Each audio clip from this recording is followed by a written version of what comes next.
সকাল থেকেই ঝুম বৃষ্টি হচ্ছে। এতে ভোগান্তিতে পড়েন স্কুল কলেজগামী শিক্ষার্থী, অফিসগামী এবং বিভিন্ন প্রয়োজনে ঘরের বাইরে বের হওয়া মানুষ। বঙ্গোপসাগরে সৃষ্ট লঘুচাপের কারণে 25 সেপ্টেম্বর থেকে দেশ জুড়ে বৃষ্টি হয়েছে। এর ফলে যে প্রচণ্ড গরম পড়েছিল তা খানিকটা হলেও কমেছে। তবে বৃষ্টি ঝরানো লঘুচাপ কিছুটা দুর্বল হয়ে গেছে।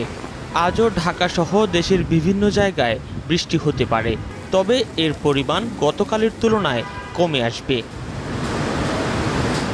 আবহাওয়া অধিদপ্তর বলছে শুক্রবার থেকে বৃষ্টি অনেকটাই কমে আবার গরম বাড়তে পারে।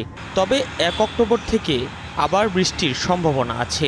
চলতি মাসের শুরুতে আবহাওয়া অধিদপ্তর মাসব্যাপী আবহাওয়া পরিস্থিতির যে পূর্বাভাস দিয়েছিল সেখানে বলা হয়েছিল এ মাসে স্বাভাবিক বৃষ্টি হতে পারে।